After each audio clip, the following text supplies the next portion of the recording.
Alright guys, just finished up the second box of pennies for the weekend. We were down from our previous video where we had 86%, but we still did pretty good. Starting with the 1982 to 1996 Canadian pennies, we had 488 of those.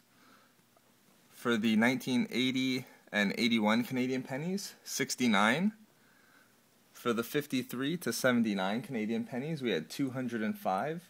And then finally, for the American pennies, we had 64. And before I go ahead and show you the wheats and kings for this box, I'm going to go ahead and weigh them.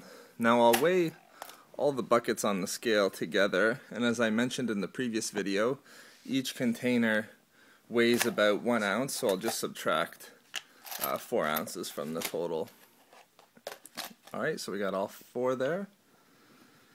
And we have 5 pounds and 3.2 ounces, and subtracting the 4 ounces for the containers, we have 4 pounds, and that would be 15.2 ounces, 16 ounces in a pound.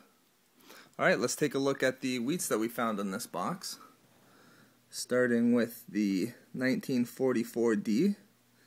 And also too, for anyone wondering what the D and S little letters on each wheat penny are, that's just the mint mark. That's just where each of the pennies were made. So if you see a D, that means that the penny was minted in Denver. And if you see an S, it means it was in San Francisco. And if you don't see any letter on these pennies here, that meant that it was minted in Philadelphia. But you may see a P on some nickels, as we showed you in some earlier videos. But moving along, we also have a 1945, 1946D, 1951D, and then a 1958D. So a lot of D mint marks. And next we'll take a look at the King George VI pennies. Here's a 1941. Next is a 1949, a 1951, and then a 1952. So 5 wheat pennies in total, 4 King George VI pennies. We also found some interesting foreign coins as well in this box. This is a 1 cent. I'll just turn it around. It's a 1 cent from Trinidad and Tobago in 1979. This is another one with a bird on it. Again, I'll flip that over. This one here is a, I believe, 1982 from the Cayman Islands. And then lastly, we had 2 British pennies.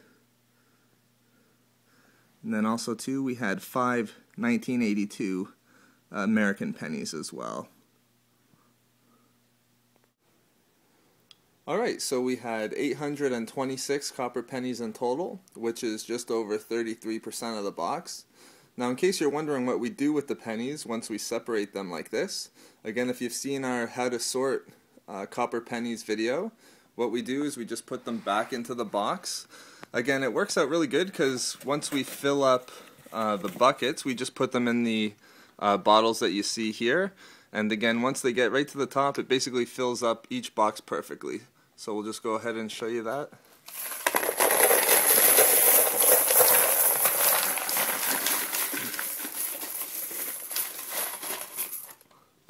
Lost a couple in front there.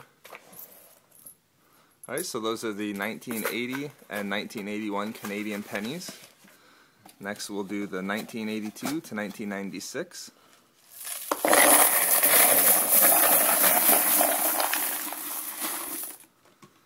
Alright, and once we get them in there, we find a corner and just stack them in there out of the way, and we don't have to worry about them again. Alright, so thanks for watching, guys.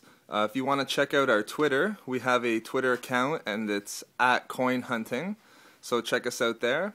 And again, thanks for watching the videos. We'll talk to you soon.